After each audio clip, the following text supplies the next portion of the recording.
All right, everyone. Well, I think we'll get started now. My name is Kyle Shagnon. I am the marketing manager here at OpFocus. I'd like to thank everyone for joining us. I know it's a Friday afternoon, but we're very excited to have our first ever development and integrations Ask Me Anything session. Many of you submitted questions while registering, but feel free to ask additional questions in the Q&A box at the bottom of your screen. MJ and Jason here will try to get to as many as possible. And the session will be recorded and a copy will be made available after the fact. So with that out of the way, I'm going to go ahead and introduce our experts today. MJ Kahn is the Senior Vice President of Technology at OpFocus and a Salesforce expert holding 5 certifications. They include Salesforce Admin, Sales Cloud Consultant, Service Cloud Consultant, Platform App Developer, and Platform Developer 1. MJ has dozens of years of experience in Salesforce and 4 decades, then she'd like to admit, experience working in software in general. But I'd also like to introduce our other panelist, Jason Curry, the Director of Development at OpFocus.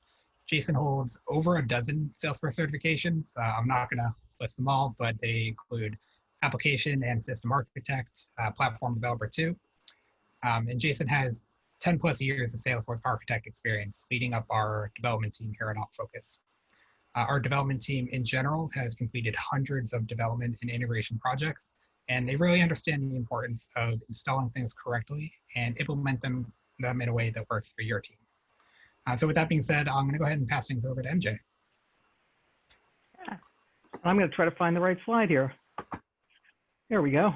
Hey, Kyle, thank you very much.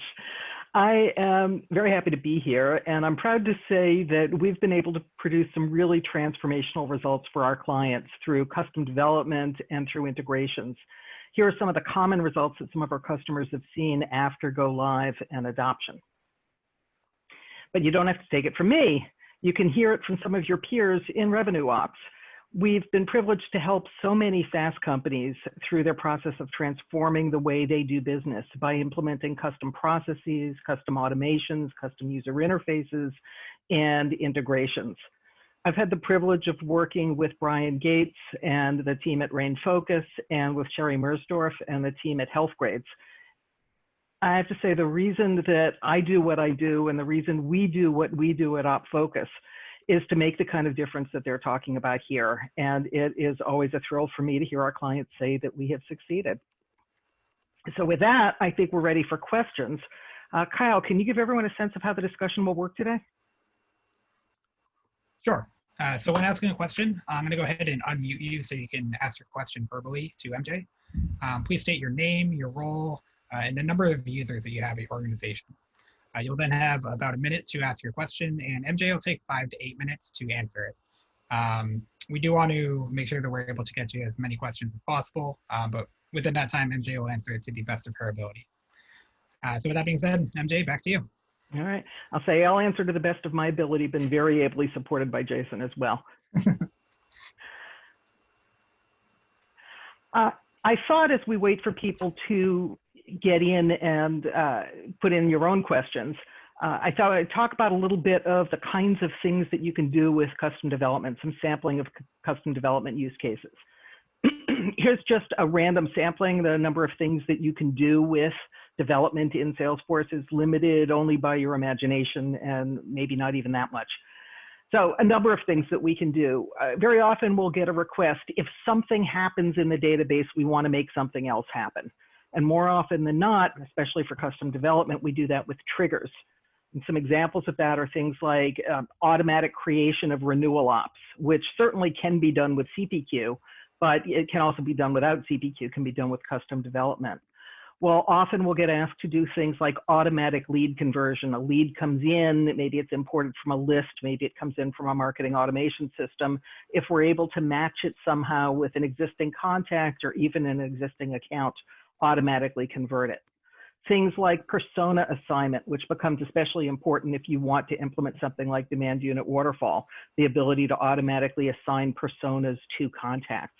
So something happens to a contact, its title changes, we automatically assign a persona to it. So if something happens, make something else happen is very often triggers. Oftentimes there are other kinds of calculations that we want to perform, things that can't necessarily be done with roll-ups. So calculation of ARR and other kinds of SaaS metrics, for example. Other kinds of processing is very often we'll run into as time marches on processing. So many days after an opportunity closes, we want to send an email out to selected contacts related to the opportunity. While it's possible to do that with time-based workflow, I shudder every time I think about time-based workflow, and a schedulable job, it can be an excellent way to do that using custom dev. Often we'll have requests to process large amounts of data, larger amounts of data that can typically be done in the context of a single trigger. And Salesforce has an ability to do that called batch Apex. So very often we write batch Apex jobs that process large amounts of data. Often we'll have those scheduled to run overnight. Other kinds of development use cases, certainly custom user interfaces. And Salesforce has, and I suspect we'll get to it later on today, a lot of different user interface technologies that we can use to build custom UIs. And certainly, and I'll stop talking in just a sec, there's integrations. There's integrations that we can do through third-party tools like Adele Boomi or even a Zapier. But then there's also integrations that we can build directly using code from within Salesforce to either pull data in from an external source or to push data out to an external source. So lots of different things that we can do with development. And I'm looking at questions that we have. And pardon me while I'm looking. I have a question. Kim, would you like to ask the question that you've got? And Kyle, could you unmute her so she can do that? Oh, hi. Hi, Hi, Kim. Hi. Yeah, I'm happy to ask my question. So my name is Kimberly. I am Sales Operations Manager, and my question is, what is the recommended process when determining build versus buy? So if we are looking at the return on investment on deciding to purchase a pre-built solution to solve a problem versus deciding to build custom development. Thank you. You're welcome. That's a great question. It's a great question in a lot of ways because the answer is always, should you build or should you buy? The answer is, as consultants, we always give this answer, it depends. It depends on a number of factors. The first question about build versus buy is there even a question? Is there an app out there that does what you need to do or something that's even close enough to what you need to do? Of course, the first place to look for that is on the App Exchange. Not all apps are publicly listed on the App Exchange, and so some general Googling and some general asking, maybe of a trusted consultant like OpFocus, is a good way to find out what's out there, what kinds of apps are available. And the first question really is, if there are apps that look close, how close are they to actually meeting your needs? Once you've looked at that and you realize that there actually is the potential to make a buy versus build decision, then you've got to look at what you would be buying and how much you'd be paying for it. Very often, some solutions are even free, and so the buy notion, there's very little cost associated with it. Sometimes you do have to pay, and sometimes it's a per org fee, sometimes it's a number of dollars per user per month. And that's when the math starts to happen, because you need to say, how many users am I going to have using this for what period of time, probably forever, do out the math for so many years, and then you have to weigh that against the other side of the equation. What would it take to build a custom solution? What would it take to build a custom solution that does exactly what you need? If there are pieces of that process that would be really big to build, can you get close to what you need for a little bit lower cost? So just as on the buy side, you make decisions and compromises about, does this have the functionality that I need? Is it missing something? And if it is, do I really, really need it? You make similar decisions on the build side. What's going to cost to build it? What's it going to cost to build everything that I want? What would it cost to build minimum viable product? And then it's really just a question of doing the math. Eventually, if you're paying so many dollars per user per month, after so many months or so many years, that is going to creep up to cost more than the actual build decision. But when that happens, it's a question of actually doing the math.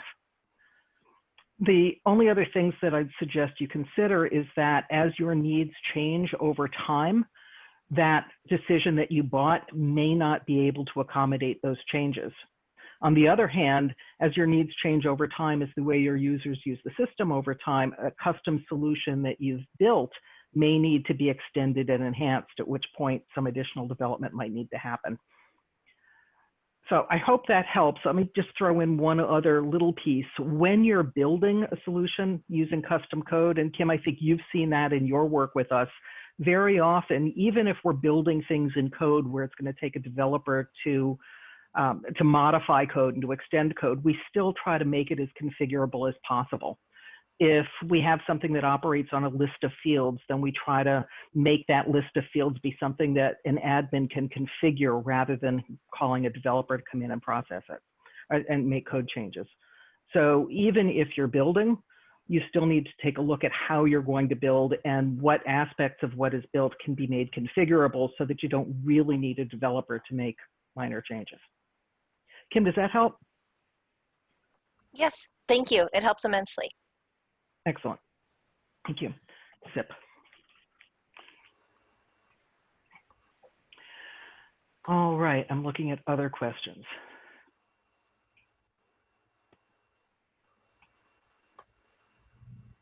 And I'm scrolling. Megan, I'm seeing your question and I'm reading, but I think I'm going to understand it better if you actually say it out loud. Can we unmute Megan? Yes. Okay, great. Can you guys hear me? Yep, we can. Yep. Okay, great. Thank you. Jason actually said that he may need to review the configuration, but in case there's an easy answer, we have built this community using the customer service tablet. I believe I think we talked to you about this MJ in some form over the past month or so.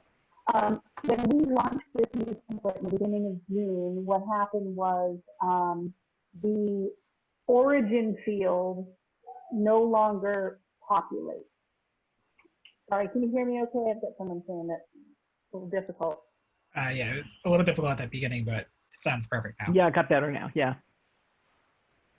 And I've had a chance to read what you've written in the Q&A. So, excuse me, you've launched a new Salesforce Lightning community using the customer service template. Your previous community was built in Classic. You've got both web to case and email to case. When web to case cases are created, the case origin field no longer populates. You've set this up in web to case settings. It looks fine, but it's still not working. Any ideas? Yes, reach out to us after and we can log in and take a look. I think that's what it's going to take. I'm not aware of any specific known issue around the case origin not populating. My strong suspicion is that despite the fact that you looked at it, that perhaps there's something amiss in the config. Failing that, it's possible, unlikely, but possible that there's some kind of automation that is copying the field, overwriting the field value that's in there. And I think for something that specific, would just do better to take a look at it interactively and see what's happening.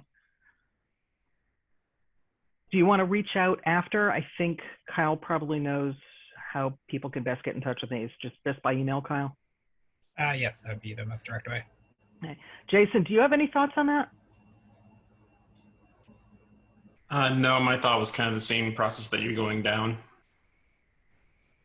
Okay. Megan, you okay with reaching out after? I'm going to take that as a yes, because I think we've got her muted. Okay. There's a question that thanks, Megan. There's a question that we got earlier in some of the questions that y'all submitted ahead of time. I'm not seeing it in the Q&A window, but I'd kind of like to go ahead and ask that anyway. And I'd actually like to start with a poll. And am I launching that or are you launching that, Kyle? I can launch it. Okay, great. The first one. Okay. All right, so I'll leave this up for 5 or 10 seconds. Everyone can record the results.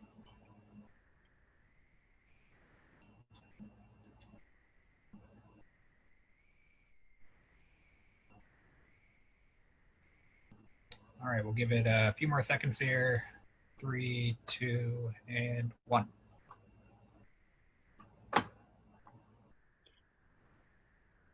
Okay. And the poll results are, it depends. Yay, great answer, especially for consultants, but it's actually the answer I was really hoping to see. Workflow is great for some things, Process Builder is great for some things, so is Flow, although apparently nobody thinks so. So are triggers. But really, what's the right tool to use? The answer is, it depends. And what I wanted to share with you a bit is compare and contrast between or among all 4 of the different technologies. So I'll try not to spend too much time on it, but at least give you an overview of some of the things that you can think about with regard to them. Salesforce's first real automation tool that it provided was Workflow. And it was great for what it did, and it was great for a really long time. Workflow fires when a record is created or when a record is updated, and if it meets certain conditions. And there are 4 very well-defined things that you can do with Workflow. You can update a field on the record that was inserted or updated, or on a master detail parent of it. You can send an email message to someone based on what's in that data, in that record. You can do an outbound SOAP call. So you can make a call out to an external system. Jason, I don't know about you, but in all my years of Salesforce, I think I've run across 1 client who's done that.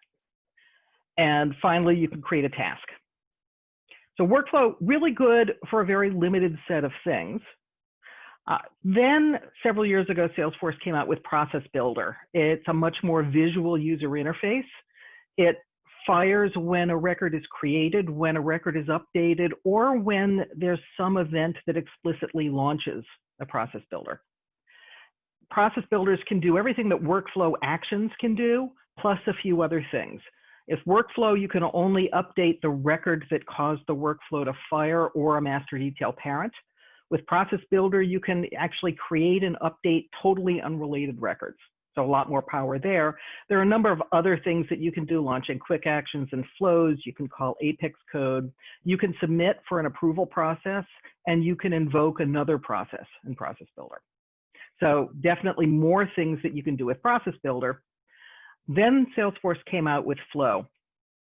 Flow can also be launched on insert and update, and it can be launched when somebody or when some other event explicitly causes a flow to be launched.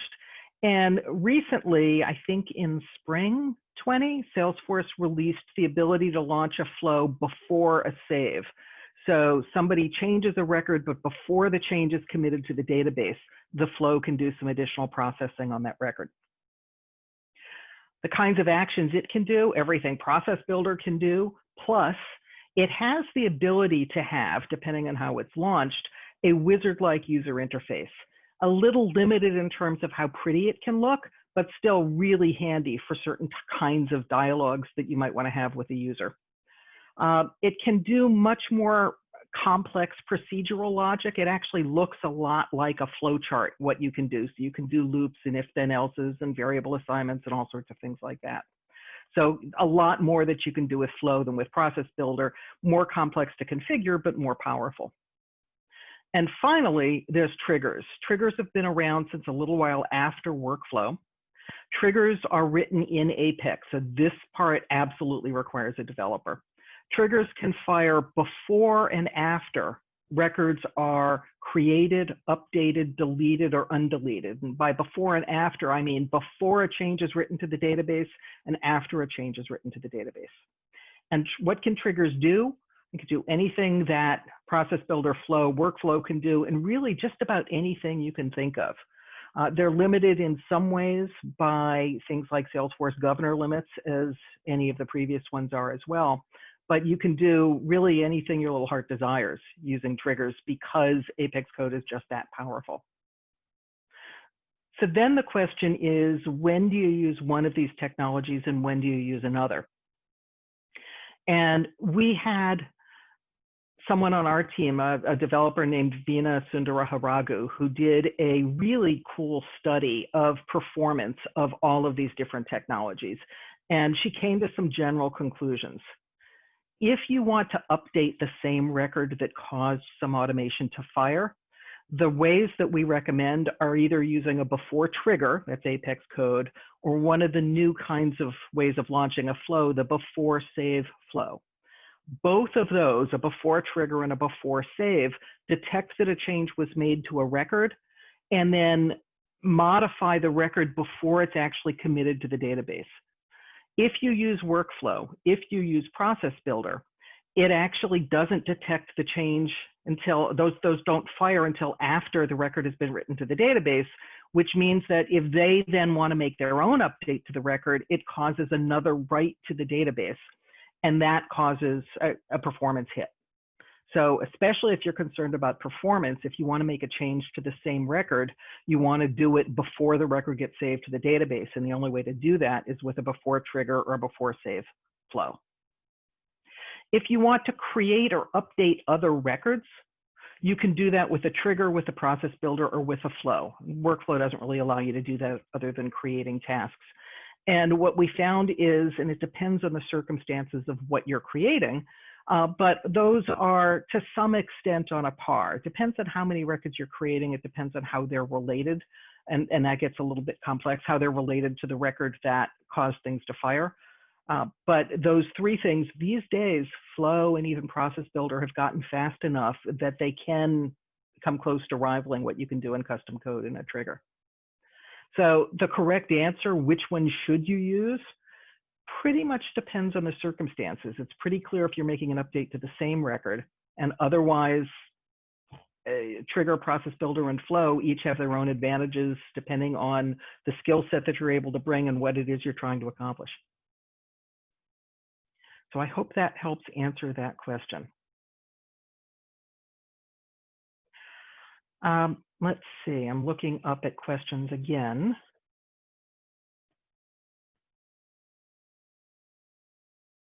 Interesting. Kayla, would you mind sharing your question?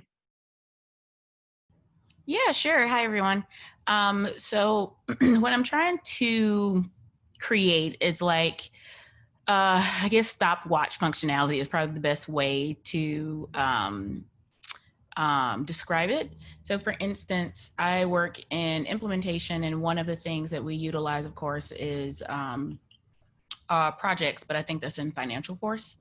But with that, I was curious to know if we mark a project as delayed, I want to stop the clock on how long that particular project takes, depending on the delay reason, but that's an extra ask. But I want to add that in there so that, you know, if let's say something's delayed by a customer, since that's not our quote unquote fault, I want to stop the clock on how long it takes. So if a customer delays a project by 10 days and the total project took 60, I want it to be reflected that it actually took 50 instead. Does that make sense?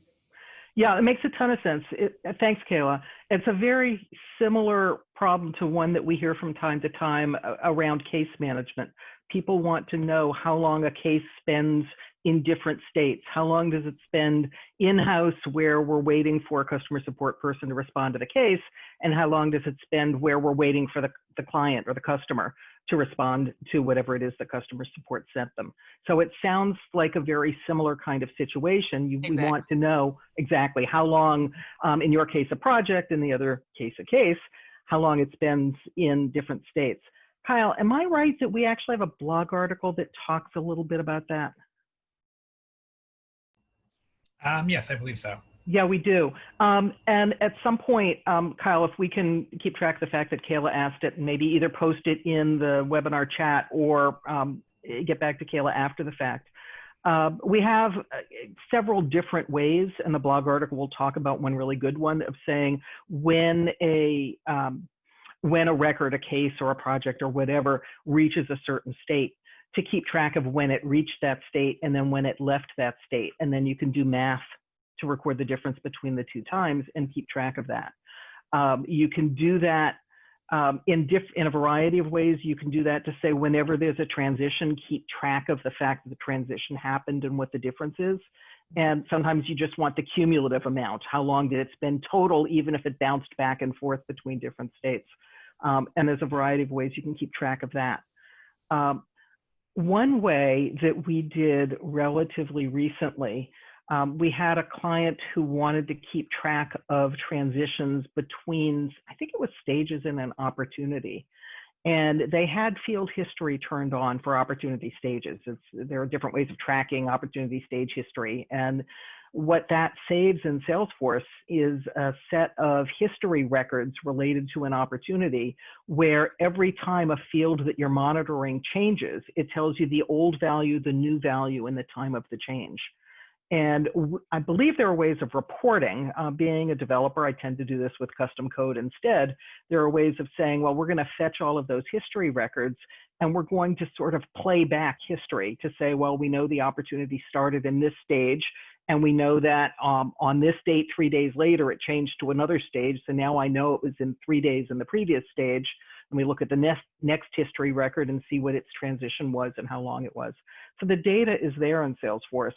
I think it's typically easiest if you're going to play back history and field history to record it that way, or to calculate it that way. The solution that Kyle will post about somewhere that talks about what our blog article has to say, I believe actually suggests ways that we could do some of that without code.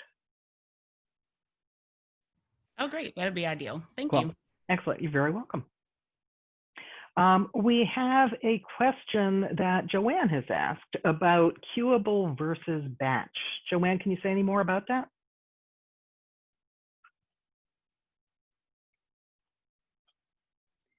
It's really more, I just don't know when you would choose one over the other. And whenever I've run into it in development requests, and I define, oh, I want a batch code that does this, it always, it seems like half the time the developer comes back and says, no, you really mean queuable. And I don't quite get the difference between the two. Oh. Excellent. Great question. Thanks, Joanne. I've been talking a lot. I'm going to let Jason answer this one. I've actually been working on this off to the side. Batch is kind of record driven, so you have to have like a collection of records to process against to run a batch. And that's really good for like doing updates across all your data for a single object. And then once you have an instance running, you can access other data outside of that record, but it's still, you're starting with that initial record. Queueable, however, it does not require a record to start. Think of it more as just like a future call or an asynchronous call within Salesforce, but it's more powerful than the typical future calls. Namely, while it is scheduled, or you can schedule it, or you can launch it from a batch. Actually, you can launch a queueable operation.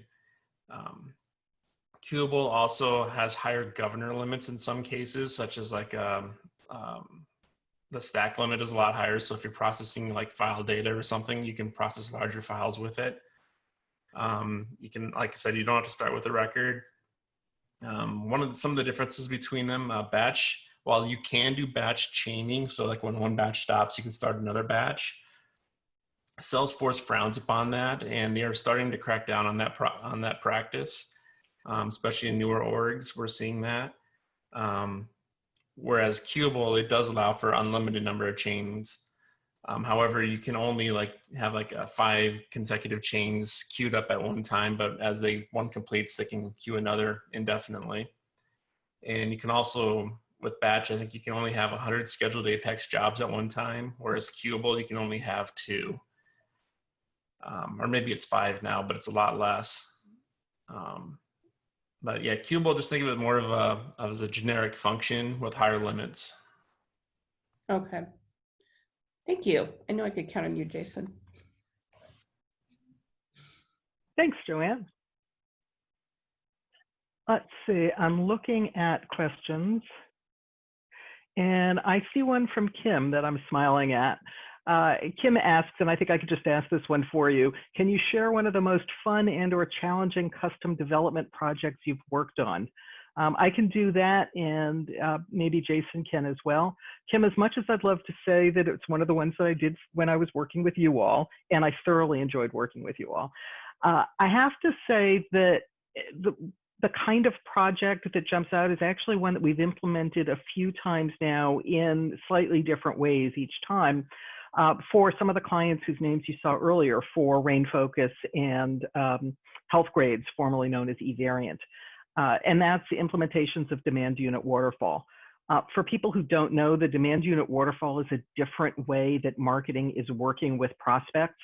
The short version, because I could go on for a while about this, the short version of the way it works is that instead of working with individual leads, a lot of marketing organizations have realized that buying decisions are not made by individual people, but they're made by a group of people, each of whom has specific roles or specific personas in the buying decision. And so with demand unit waterfall, the leads coming in are focused much more around early stage opportunities, collecting the bunch of people at the company who fill those roles in the buying decision and associating them with an early stage opportunity. Marketing then cultivates not individual leads, but groups of leads associated with an early stage opportunity, and then eventually is able to hand off to sales a much better qualified opportunity that has a group of people associated with it instead of just an individual person. There's a whole process, a whole methodology around demand unit waterfall. And it's been fun for me to implement that for a number of reasons. One, because I've been able to get a little bit closer to some of the business decisions that get made rather than just pushing bits around. And I do more than push bits around, but that's what I think of it as sometimes. I like it because it's truly transformational to companies to go from working with individual leads to working with groups of leads and really perceiving the way that they're cultivating their contacts and their opportunities. And I said earlier, and it's really true, that one of the things that floats my boat, that gets me out of bed in the morning, is the notion that I could make a difference and that OpFocus can make a difference in the way that companies work, that companies can work better and smarter and produce more than they might have been able to before. So that's one of my favorite kinds of projects. Jason, do you have any favorite project or type of project that jumps out for you? A couple, both are similar. Here at OpFocus, we worked on a large project, which was a custom community, completely custom, where we basically threw all the templates away and basically started from scratch and built a completely branded community for our customer. They built large digital displays, and they needed a process to manage the implementation and construction of those displays out there. These are like the kind of displays you see like in Times Square or along the highway when you're driving along or something like that. And we built a system that allows both the customer to interact and see the progress of the display being built, as well as the construction workers on the site being able to take pictures and post comments and any kind of delays that they might be having. And we also accompanied that with a custom mobile application that we built for them as well. And that was really fun to work on. Going back even further, another project I got to work on was a lead developer for Salesforce, working on the Dreamforce website. So when you go to Dreamforce, you want to sign up, pick your hotel and what sessions you want to attend and everything. I had a lot to do with building that, at least the first couple of generations of it. Yeah, Jason, it was cool to know, because I think this actually happened before I got to know you, that you had built one or worked on building one of the Dreamforce apps that I had actually used. It was nice to see that. And you did, as Jason knows, he did an internal lunch and learn session talking about those displays that he mentioned for the first kind of project. And it's very, very cool. I would love to share a video of it. The problem is that a lot of the information on those displays we don't own, and so we can't really show that. But it really, really cool app, and using technologies that we don't use every day on every single project. So I'm glad you picked that one. It was a really interesting one. One of the kinds of questions that we got when we asked people ahead of time to submit questions was, how do I get started with Apex? And then a parallel question was, how do I get started with custom user interface development? Should I start with Visualforce or Flow or with something else? So I thought, let's take a look at getting started with Apex first. And so I'll skim through some slides. If you have prior development experience, that's great. It definitely comes in handy. It's really helpful to know how to approach programming from a logical, algorithmic kind of perspective. If you have experience with Java, it makes Salesforce that much, or it makes Apex that much easier to learn because the syntax of Apex is very, very Java-like. However,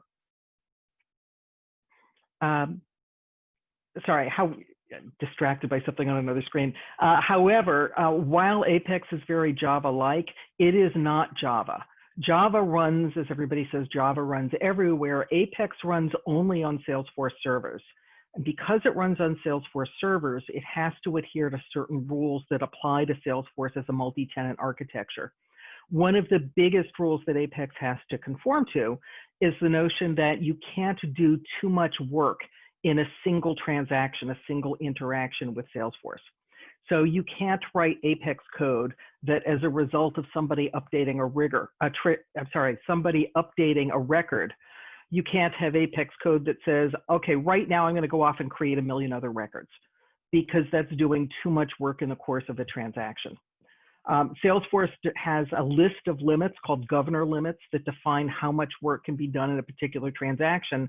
And that's something that you totally have to pay attention to as you're writing Apex code. You have to write your Apex code in a way that's very careful not to do too much work.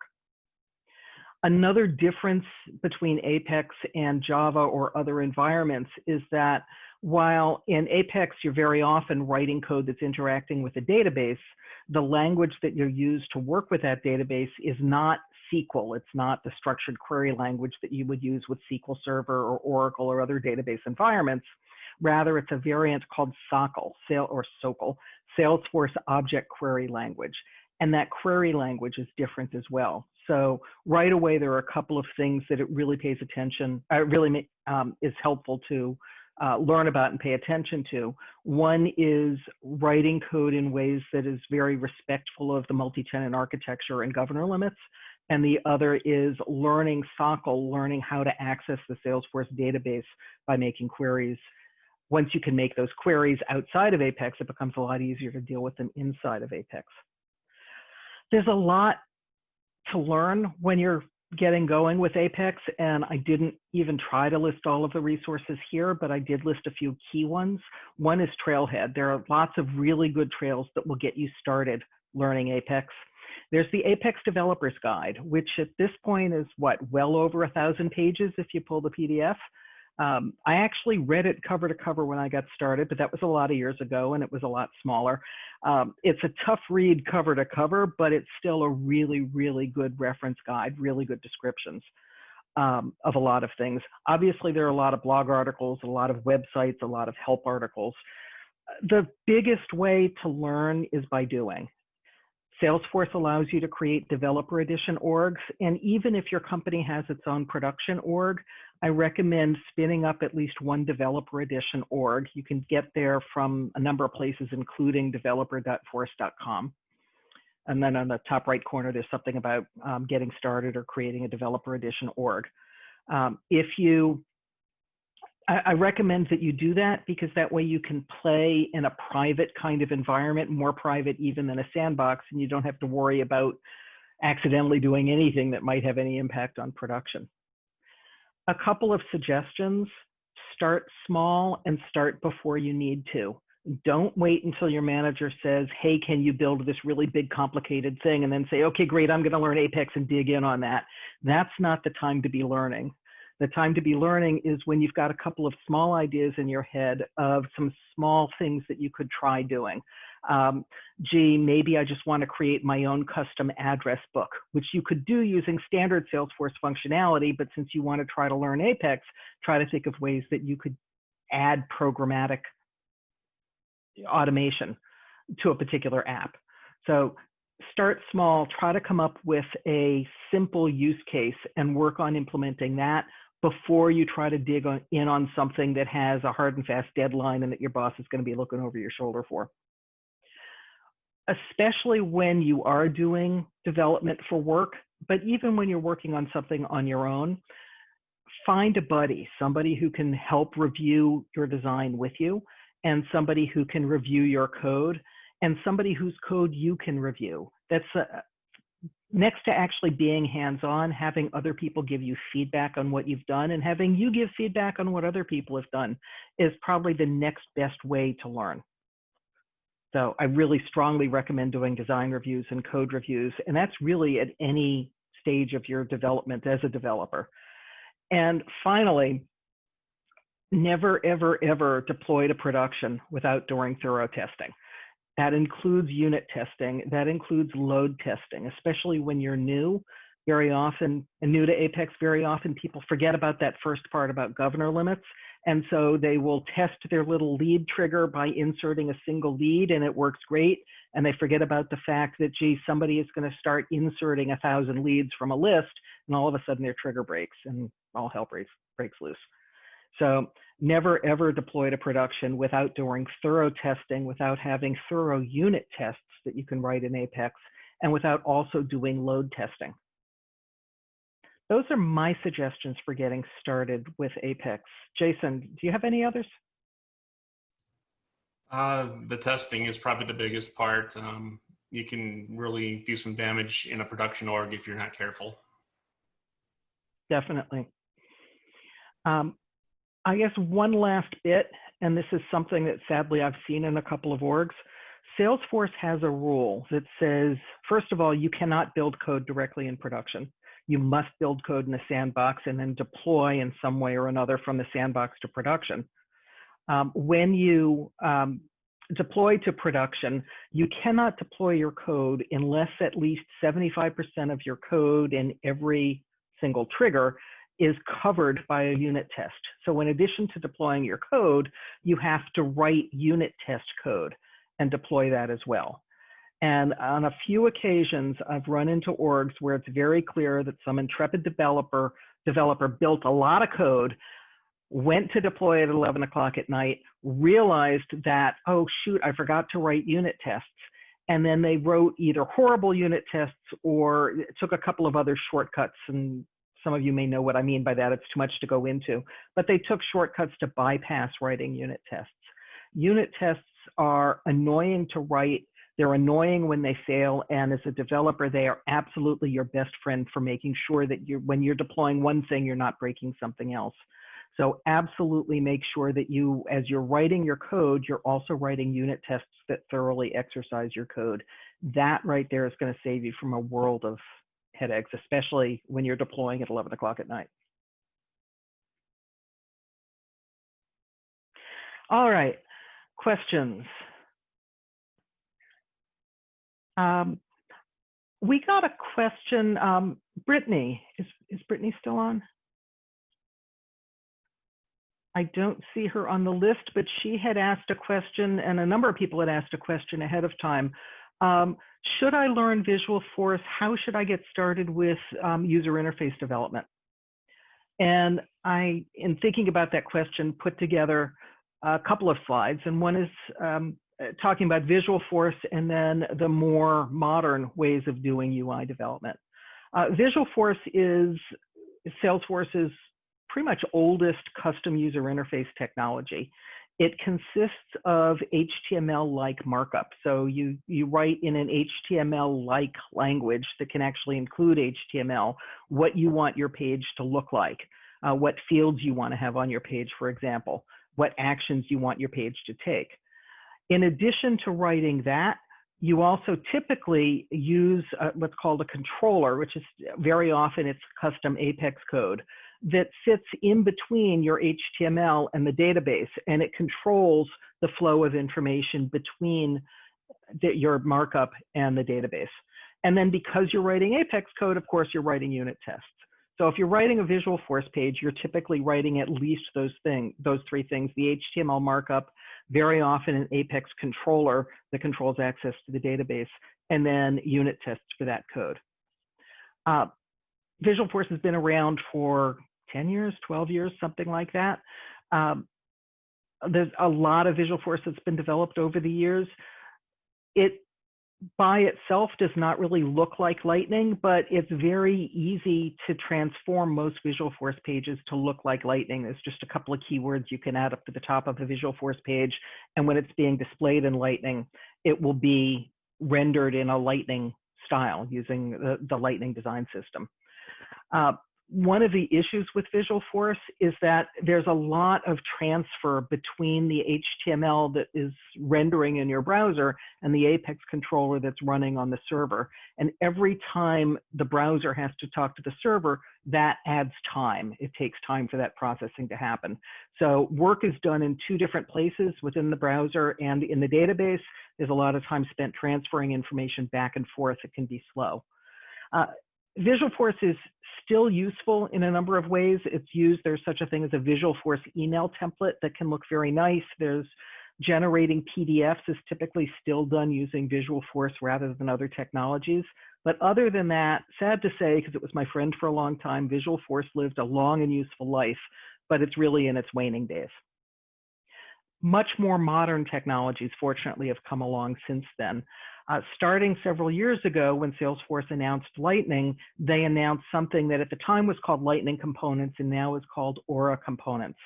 And I'm keeping an eye on the clock and will avoid going through all of the details I went through on Visualforce, but there are a number of different components when you're writing an Aura component, a number of pieces to it.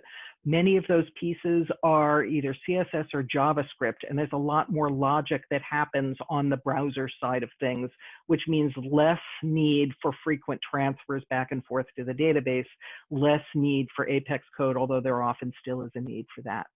The advantage of Aura components, or really any kind of Lightning component, is that rather than creating a monolithic page, you can divide your page into logical pieces, implement each piece as a separate component, and then have them interact with each other. Aura components, like the other kind of component, Lightning Web Components, they look like Lightning. You don't have to do as much work as you might to make them look in Visualforce to make them look like Lightning. They're built on a framework that's called Aura, as the name might imply, which is at its time was a really great and groundbreaking kind of framework for doing user interface development. One of the hallmarks of Aura components and really any kind of Lightning component is that so much more work is done than used to be on the client side, which makes the round trips to the server quicker, which, despite what some people perceive as performance in Lightning, actually makes the user interface quicker and more responsive.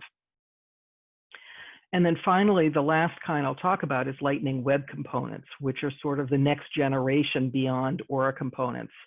They have a lot of similarities. You can create separate and reusable components that interact with each other rather than creating big monolithic Visualforce pages like we used to. It also looks like Lightning and can also be used in Classic. But it's the framework that Lightning Web Components are based on is significantly smaller than the Aura framework. It's built directly on the web stack, which makes it faster, it makes it more secure, and it generally tends to be easier to build Lightning Web Components than Aura components, and makes it's quicker to build them as well. So there are definitely different technologies that can be used. If I were starting from scratch and trying to figure out which technology to start to learn, I would go with Lightning Web Components. Visualforce, sadly, is being dead-ended, and while it might be a little bit easier to learn, it's not where the future of user interfaces are in Salesforce, with a few exceptions like email templates and the ability to generate PDF. Lightning Web Components are really where Salesforce is putting the bulk of their energy now. As I say, it's really, it's easier to learn even than Aura components were. It's quicker to build, and of course, there's lots of Trailhead modules out there that can be helpful with that. Jason, anything else you'd like to add to all of that?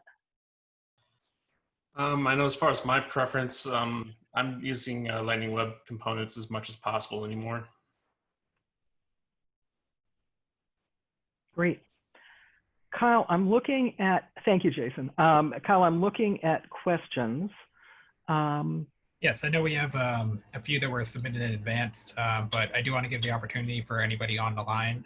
If you have a question that you would like to ask, we would love to answer it live. If not, we do have a number of questions that were asked when folks registered. But I always want to give first dibs to the people on the line. So if you do have a question, feel free to submit it using the Q&A tab at the bottom of your screen.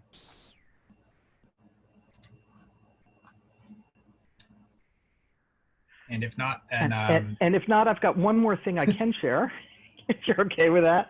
Of course. We talked about kinds of automation. And one of the things that, and I'm looking for this slide. Where did it go?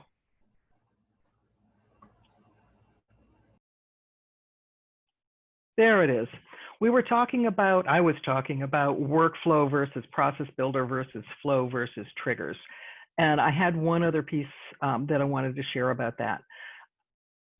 Workflow, process builder, triggers, they're great because they're configurable. And people feel like you don't need a developer to build them, and therefore they're just going to dig in and build them themselves. And what I found as a consultant, very often when I get called in, it's because of a number of these concerns that result from people having created a configurable automation without necessarily thinking through all the consequences. First of all, we'll run into situations where somebody says, an admin calls us and says, my production org is halted to its knees. Nobody can save opportunities anymore. What's going on? What we found out is that somebody created some kind of automation directly in production. They didn't test it first. It broke something and the system goes to its knees. You can't write Apex code directly in production. You have to write it in a sandbox. So developers have that discipline built in already. And what the biggest concern I have around automation is when people build it directly in production rather than testing it out first in a sandbox. But there are a few other concerns that I have as a developer. Most of these kinds of automation, workflow, process builder, flow, there's no really good ability to comment in the body of the automation itself about what it's doing or why it's doing it. Very often we'll go into an org and we'll see 25 workflow rules. Some of them are active, some of them are inactive. We'll see a boatload of process builders or a boatload of flows all for the same object. And when there are multiple different kinds of automation, even for the same object, it's very difficult to figure out what's the logic of what the person was trying to accomplish. Which one of these flows or process builders might be failing or might be causing a problem. The sheer number of these things can sometimes cause performance issues and governor limit issues. And if you've got a boatload of process builders or a boatload of flows for the same object, the order in which they fire is not predictable. All of that in contrast to a trigger where best practice is you write a single trigger even if it's doing multiple things, and then you can control the order in which those multiple things occur. With Apex code, as I said before, we have to write unit tests that exercise that code. Process builder workflow flows do not require unit tests. And so you may think you've tested something in a sandbox, but there are no unit tests in production. And when you deploy it to production, so it's possible to write an automation that is not thoroughly tested because you don't typically have the ability to test it unless you write Apex tests. Also, it's not uncommon for somebody to either build directly in production or to deploy to production and have something that they deploy that causes existing unit tests to fail. There's other issues associated with configurable flow about them not being bulkified. I talked about some performance issues. Workflow, process builder flow don't fire on delete. They don't fire on undelete the way triggers do. So definitely a lot of power with the configurable kinds of automation, but with great power comes great responsibility. And these are some of the things that I get concerned about. Having said that, I'm realizing that it is now Eastern time 3:56, and I think Kyle would probably like to do a little bit of wrap up. So I'll just say thank you and then hand you back off to Kyle. Sure. Well, thank you, MJ and Jason, for taking the time to join us today. And thank you for everyone on the line who joined us. That was extremely helpful and insightful, and I'm glad we were able to get to so many questions. If you did enjoy the session, we do have an upcoming training course that may interest you as well. Our CEO, David Kahn, another super knowledgeable individual, he's holding a hands-on virtual Salesforce reporting workshop on July 7th and 8th. And it's really a deep dive into how you can use Salesforce reporting to better leverage your data, the data in your system. If you'd like to learn more about development and integrations, as we mentioned on the call, we do have a pretty vast supply of blogs covering a number of topics written by some of the great developers, including Jason and MJ themselves. So we invite you to explore those on our website as well.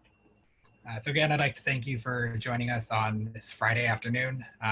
We'll have a follow-up email with the recording and a survey, so you can let us know how we're doing. We would love to make the next Ask Me Anything session even better, as well as a list of some of the upcoming events that we have that you may want to take part in. So with that being said, I'd like to, again, thank you for joining us, and I hope everyone has a great weekend. Thank you. Take care. Thank you, everyone.